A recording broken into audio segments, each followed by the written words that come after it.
Yves, international trade, of course, is one of the main pillars of China's relationship with the rest of the world. Let's listen to what President Xi had to say about international trade.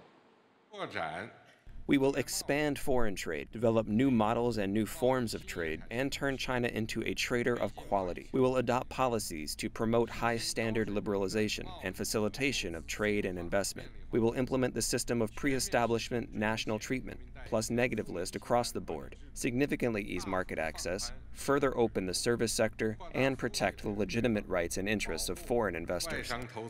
So, Yves, here is an issue where China has come under some criticism that its markets are limited to foreign investors. There's limited access over there. What do you make of what President Xi said on this issue? How is that playing field going to be leveled? Well, so the first thing to say is the words that we just heard are very strong and powerful words. And in fact, they contrast with everything else we hear about trade in the US, in Europe, and all over the world. So it's actually striking, right, the contrast, just like what President Xi Jinping said at Davos in January. Then the next thing to say is this is, in a way, a fascinating moment where the US that took leadership in developing the WTO or trading agreements is turning against trade at the moment. We know that we are on the brink of NAFTA exploding, right? The negotiations of the last few days about NAFTA between Canada, Mexico, and the US were terrible. And now we know that we have a more likely outcome where NAFTA will be dismantled. And it's quite of a crisis for a country like mine, like Canada. So that's the general context.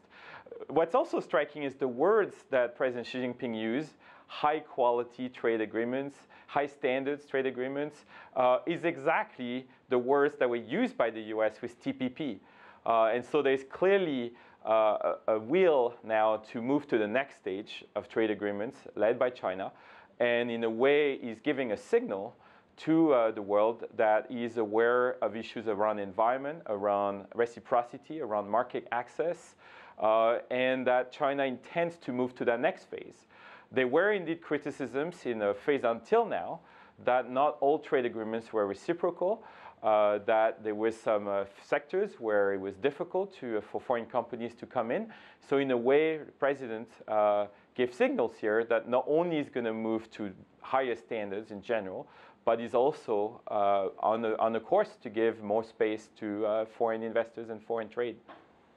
So I've no doubt when the history of this era is written, the Xi Jinping era, we'll hear a lot about his efforts at fighting corruption in China.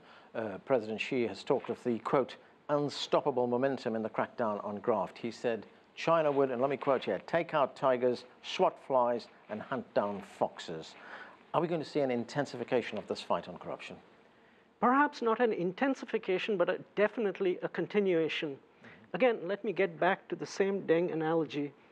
1970s, late 1970s, there was decay and some degree of chaos and strife in the Communist Party in the immediate wake of the Maoist period. And at the November 1978 third plenum, he put out a brilliant reform package in terms of openness, economic openness. But to realize that, Deng realized that he needed to create order from that chaos, and that's why he set into place some institutional guardrails within which political competition would happen. Think of Xi Jinping 40 years later, again as Deng's heir.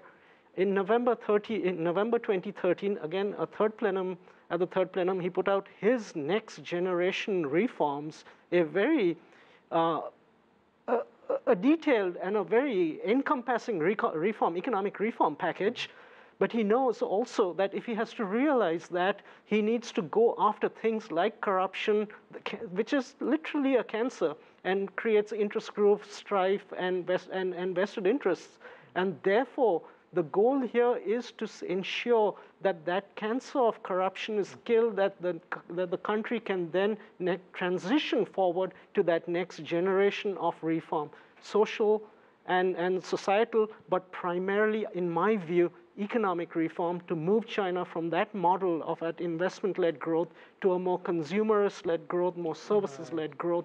And that has been a transition which the East Asian model has not accomplished successfully in Japan and Korea.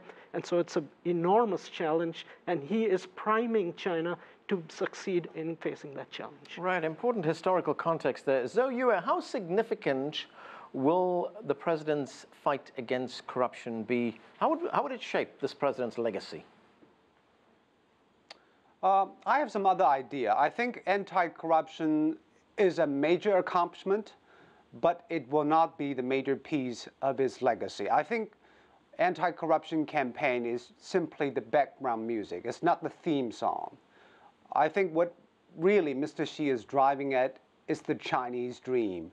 Or should I say, make China great again. Because in the most part of the human history, China was probably the most successful nation in the world. And the past 200 years is an aberration in his mind.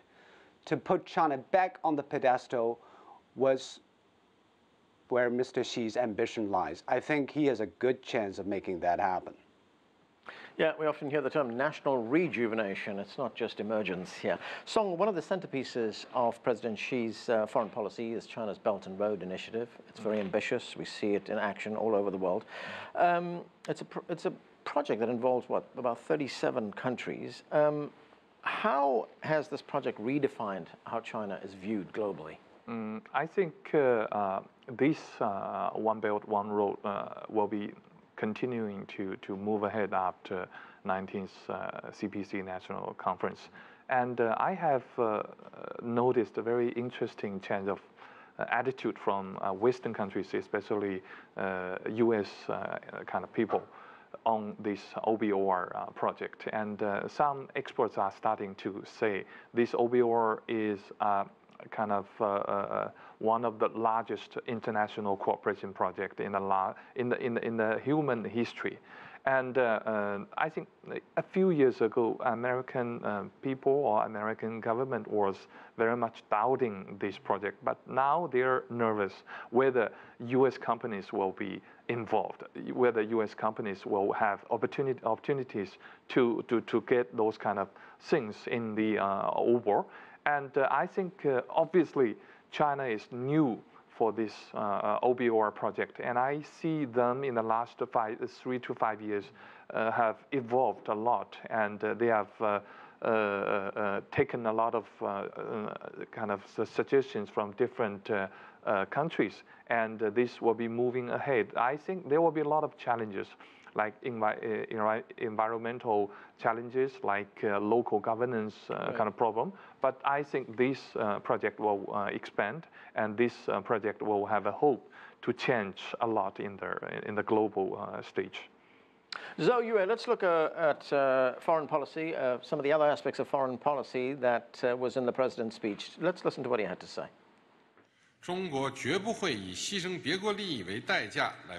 China will never pursue development at the expense of others' interests, and will never give up its legitimate rights and interests either. No one should expect China to swallow anything that undermines its interests. China pursues a defensive national defense policy, and its development does not pose a threat to any other country. China will never seek hegemony or engage in expansion, no matter what stage of development it reaches. So, Zou Yue, what does the rest of the world need to understand about the Chinese approach? I think what Mr. Xi just said there is an answer to many critics and opponents from around the world. The common presumption is that when China grows rich and powerful, it will become an aggressor and a hegemon. Well, maybe not. But it's very unlikely for China to become Nazi Germany in the 1940s or Imperial Japan. Both from the points of views of values and interests, it is simply improbable. Let's look at the values, the track record of China. Over the past 200 years, China has not been an aggressor. You can say China was weak.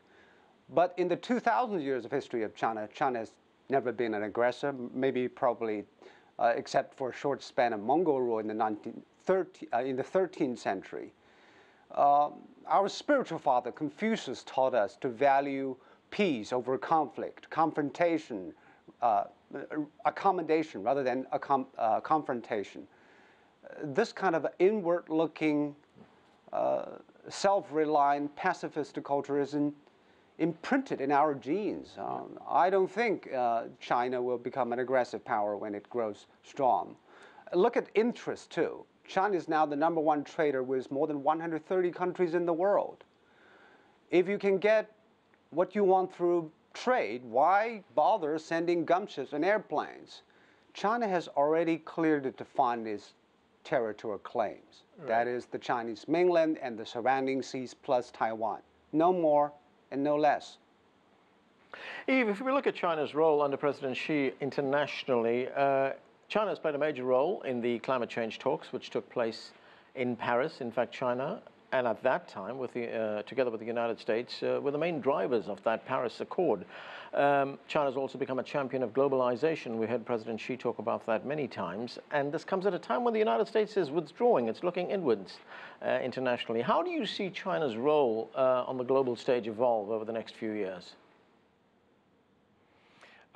Yes, so we have to first say that what happened over the last 5 years in terms of China's expansion in global governance and leadership, creating many new institutions from the AIIB to the role in climate to the role in APEC, the role in G20, is quite remarkable.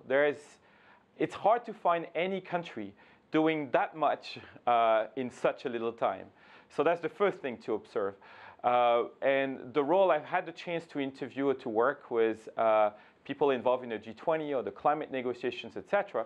And by and large, China is now becoming a full stakeholder in the global system and has become aware under President Xi Jinping that it has to play a role in rulemaking, particularly in the global public good systems. So on climate, indeed, at the Paris Agreement, and I had the chance to meet the chair of the discussion, the French chair, etc., it was clear that without the role played by China, we would not have had the Paris Agreement. And in itself, that was remarkable. We didn't have a situation like this before. In terms of G20, the G20 summit in Hangzhou was also remarkable. There has rarely been any G20 presidency putting that much energy on so many files to advance global rules and global governance. So I think we can expect more of this, especially on climate, on trade, on global finance, on global development. China is on a trajectory to be a very, very proactive stakeholder. Okay, and that's where we have to leave it. Thanks to all of you for being with us. That is it for this edition of The Heat. For continuing coverage of China's 19th Party Congress, we have a dedicated page on our website at cgtn.com/America. Just look for Moving China Forward. I'm Arnold Nido in Washington, D.C. Thanks for watching.